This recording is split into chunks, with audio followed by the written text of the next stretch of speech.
तर बघा मैत्रिणींनो, उन्हाळ्यामध्ये आपल्याला जेवण जात नाही, भाजी खावीशी वाटत नाही, त्यामुळे पोटही भरलं जात नाही आणि पाणी आपण नुसतं पिल्यामुळे पाण्यानेच आपलं पोट भरलं जातं.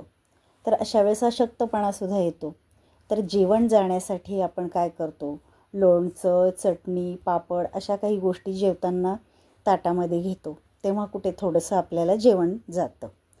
तर या चटणीचा प्रकार म्हणजे आज आपण करणार आहोत कैरीची आंबट गोड अशी चटणी. तर उन्हाळ्यामध्ये भरपूर प्रमाणात बाजारामध्ये कैऱ्या विकायला येतात. तर अशा वेळेस ही कैऱ्या जर आपण विकत आणून जर चटणी करून ठेवली तर आपण 7 ते 8 दिवस एकदा केलेली चटणी आपण 8 दिवस खाऊ शकतो. तर चला तर मग ही चटणी आपण कशी करायची ती पाहूया. तर पहिल्यांदा आपल्याला घ्यायची कैरी. तर एक मी मोठी कैरी घेतलेली आहे, स्वच्छ धुवून घेतली आणि आता त्याची आपण साल काढून घ्यायची. तर सगळ्या बाजूने आपण व्यवस्थित अशी साल काढून घेतलेली आहे आणि देठाचा भाग आणि खालचा भाग अशा दोन्ही बाजू आपण कापून काढलेले आहेत आणि आता त्याच्या आपण फोडी करणार आहोत. तर आता व्यवस्थित अशा आपण आता सगळ्या फोडी करून घेऊयात. तर थोड्याशा मोठ्या जरी झाल्या तरी चालतील, कारण आपण आता ह्या मिक्सरमध्ये फिरवणार आहोत. तर आता आपण बटाट्याचे वांग्याच्या जशा फोडी करतो तशा फोडी आपण करून घ्यायच्यात. तर बघा आता आपण या कैरीच्या फोडी करून घेतलेल्या आहेत. आता त्याचबरोबर आपण कापणार आहोत कांदा. तर एक मध्यम आकाराचा आपण कांदा घेतलेला आहे. या कैरीबरोबर एका कैरीबरोबर एक मध्यम आकाराचा कांदा घ्यायचा. तर हा सुद्धा आपण बारीक चिरून घ्यायचा. तर थोडासा मोठा जरी चिरला तरी चालेल. तर बघा आता कांदाही आपला कापून झालेला आहे आणि 4 मी लसणाच्या पाकळ्या सोलून घेतल्या. आता हे सर्व आपण आता मिक्सरच्या भांड्यामध्ये घेणार आहोत. तर एक छोटंसं मिक्सरचं भांडं घेतलेलं आहे, त्यात लसणाच्या पाकळ्या टाकल्यात, चिरलेला कांदा घालायचा आहे आणि चिरलेल्या कैरीच्या फोडी घालायच्या. तर ही जी चटणी आहे चवीला अत्यंत छान मस्त लागते. आंबट गोड तिखट चवीची ही चटणी तयार होते. तर एका पोळीऐवजी आपण 2 पोळ्या सहज खाऊ शकतो. मस्त लागते, टेस्टी लागते. तर आता हे जाडसर असं आपल्याला 1 ते 2 गरके घेऊन आपण मिक्सरला फिरवून घेणार आहोत. तर थोडंसं जाडसर फिरवलं तरी चालेल, कारण आपल्याला अजून त्यामध्ये बरेचसे इन्ग्रेडियंट घालायचे आणि आता नंतर मग आपल्याला पुन्हा एकदा वाटून घ्यायचं. तर आता आपण त्यामध्ये घालणार आहोत जिरे. तर मसाल्याच्या डब्यातला छोटा जो चमचा असतो त्याने आपण 1 चमचा जिरे त्यामध्ये घेतलेले आहेत. नंतर आता घेणार आहोत अर्धा चमचा मीठ. तर मीठ तुमचं चवीनुसार तुम्ही घेऊ शकता.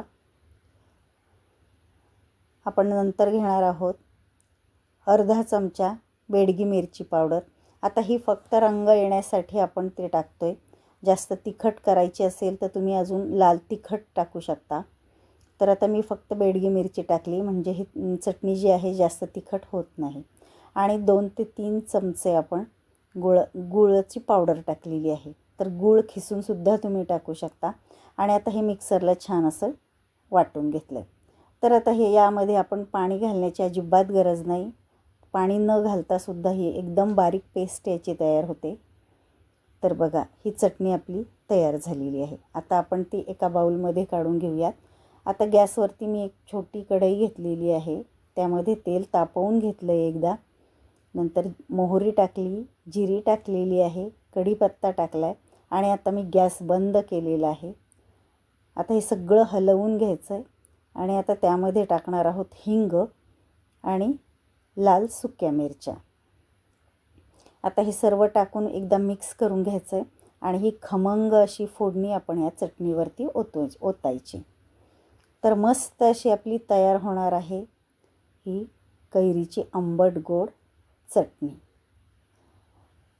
तर आता ही व्यवस्थित एकदा मिक्स करून घ्यायची आणि मिक्स केल्यानंतर थंड चांगली झाल्यानंतर व्यवस्थित झाकण पॅक लावून ही आपण फ्रीजमध्ये 7 ते 8 दिवस ठेवून ही दररोज आपण खाऊ शकतो.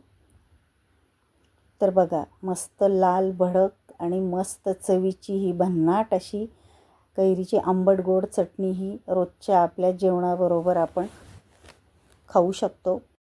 तर ही चटणी आपण तोंडी लावण्यासाठी किंवा भाकरीसोबत, पोळीसोबत, भातासोबतसुद्धा मस्त अशी ही खाऊ शकतो. तर छान भन्नाट अशी ही आंबट गोड तिखट चवीची चटणी तुम्हाला कशी वाटली मला कमेंट करून पण सांगा. आणि आपल्या चॅनलला जर नवीन असाल तर सबस्क्राईब करायला मात्र विसरू नका. कारण जे तुम्हाला अपलोड झालेले आपले दररोज जे अपलोड होतात व्हिडिओ त्याचं नोटिफिकेशन तुम्हाला येईल आणि पहिल्यांदा तुम्हाला आपले व्हिडिओ पाहायला मिळतील. तर चला मग भेटूयात अशाच छान छान नवनवीन रेसिपींच्या व्हिडिओमध्ये. तोपर्यंत बाय बाय, टेक केअर.